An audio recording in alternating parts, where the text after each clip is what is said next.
Olá pessoal, tudo bem? Bom, dando continuidade à aula da última semana, eu vou abordar o tema genética nessa aula novamente, né? Eu vou passar mais alguns conceitos aí de genética para vocês estarem anotando no caderno de vocês, tá? Para abrir aqui o primeiro slide, você tem as moléculas de DNA, parece uma escada retorcida. É esse DNA que dá característica para o nosso corpo. Cor de pele, altura, peso, cor do olho, propensão a desenvolver algumas doenças, tudo isso está no nosso DNA. Vamos trocar de slide. Conceitos em genética. Genética é a área da biologia que estuda a hereditariedade e os mecanismos envolvidos na transmissão das características que eu acabei de falar: peso, cor do olho, altura, enfim.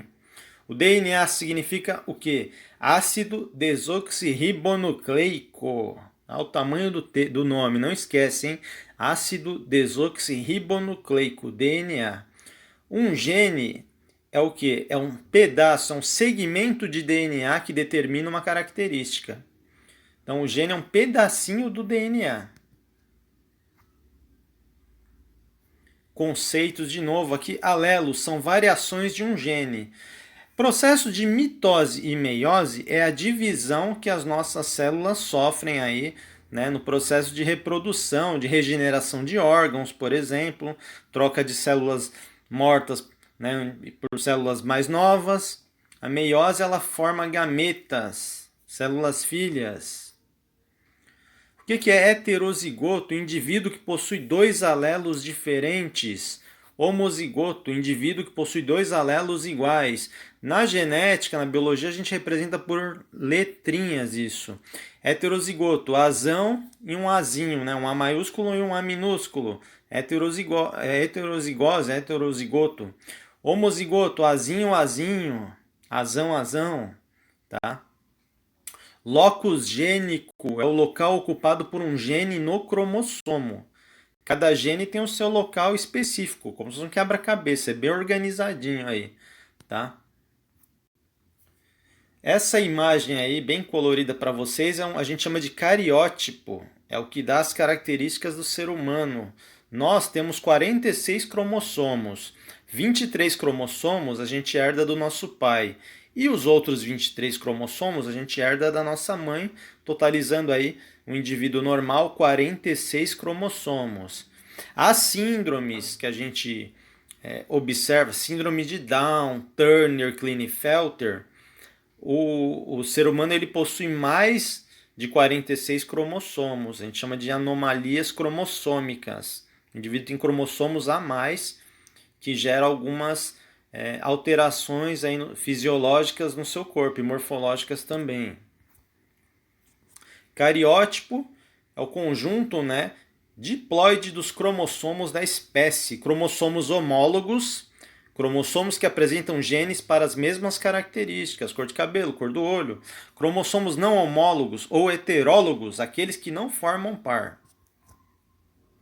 Conceitos em genética, continuando. Um gene dominante é aquele que se expressa sozinho. Recessivo é aquele que só se expressa em par. Por exemplo, a coloração do olho castanho na espécie humana é uma característica dominante. A maioria das pessoas tem olho preto ou castanho. Olho azul, né, olhos claros, azul ou verde, é uma característica que a gente chama de recessiva. Poucos indivíduos possuem. Você pode até ter um gene no seu DNA. Você pode ter um filho de olho azul. Você tem olho castanho, mas você pode ter um filho, um neto de olho azul. É um gene recessivo. Ele está presente no seu corpo, mas às vezes ele não se manifesta. Eu tenho olho castanho. A minha avó tinha olho azul, mas o meu olho se manifestou coloração castanha.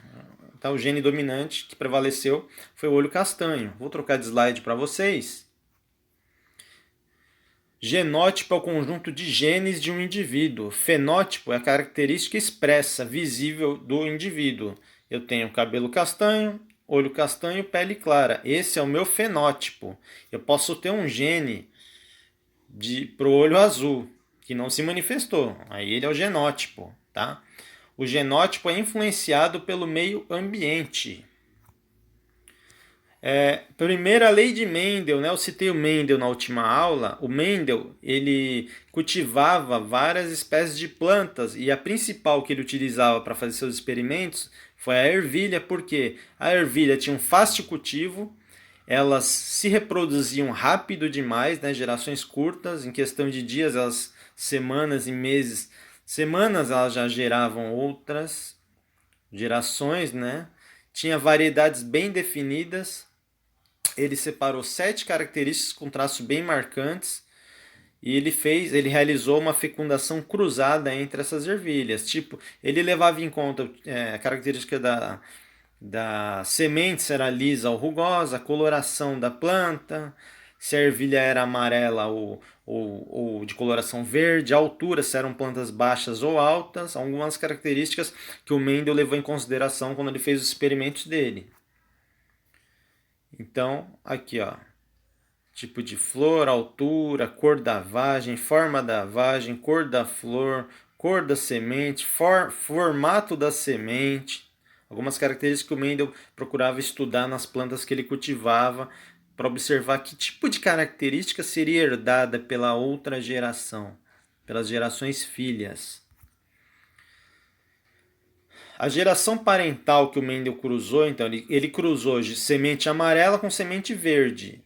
O resultado foi 100% de sementes amarelas. Ele cruzou essas sementes novamente, a geração F2, a geração seguinte, resultou em 75% de sementes amarelas e 25% de sementes verdes. Foi proporção de 3 para 1, 3 amarelas para 1 verde. O trabalho de Mendel, continuando aqui, ó. Primeira lei de Mendel. Cada característica hereditária é determinada por um par de fatores, genes, herdados em igual quantidade da mãe e do pai. Os fatores de cada par segregam-se quando os indivíduos produzem gametas. Indivíduos puros, homozigotos, produzem gametas com o mesmo fator. Indivíduos híbridos, heterozigotos, produzem gametas com fatores diferentes. Princípios da hereditariedade aqui na primeira lei de Mendel. Os filhos herdam os genes dos pais.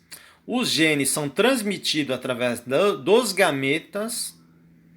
Cada gameta contém um conjunto completo de genes específico da espécie. Os genes ocorrem aos pares dos indivíduos. As versões de cada gene, os alelos, separam-se na formação de gametas. Vamos falar do ser humano? A gameta masculina do ser humano é o espermatozoide. Qual é a gameta feminina? São os óvulos. No óvulo você tem 23 cromossomos e no espermatozoide gerado pelo pai tem mais 23, somando a gente tem um total de 46 cromossomos aí na espécie humana que formam nós seres humanos. Aqui, esse quadradinho que você vai ver muito em sites, em vídeos aí no livro didático, se chama quadrado de Punnett. Quadrado de Punnett. Então, ele gera indivíduos aqui, ó, tem azão azinho com azão azinho. Qual a probabilidade? Aqui tem na foto um coelhinho branco e um cinza. Qual seria a probabilidade desse casal de coelhos gerar somente coelhos brancos? Será que nasceriam somente coelhos cinzas? No caso, eles são chinchilas, são parentes do coelho, né? Mas serve para coelho, exemplo, para ratos e para ervilha, enfim. Ele trabalhou fazendo cruzamento de plantas, animais. Aplicando a primeira lei de Mendel, um exemplo, um homem sardento, heterozigoto para esse caráter, ou seja, azão, azinho, casou-se com uma mulher sardenta. O casal teve 2 filhos, um com sardas e outro sem sardas. Qual o caráter dominante? Quais os genótipos dos indivíduos envolvidos no problema? Se o casal tiver 4 filhos, eles serão 3 sardentos e 1 sem sardas? Fica a pergunta aí, né? A combinação de alelos em cruzamentos é um evento independente e aleatório. Poderão nascer somente filhos sardentos, nenhum com sarda, apenas um com sarda. Um casal que tem olho... A mulher tem olho azul e o homem tem olho castanho. Qual a probabilidade será de nascer filhos com olhos castanhos ou azuis? Será que todos vão nascer com olho castanho? Então, são probabilidades. Essa última imagem aqui se chama heredograma ou genealogia. O homem é representado por um quadradinho e a mulher por um círculo, um homem normal, né? Sem nenhum problema de saúde, nenhum problema genético.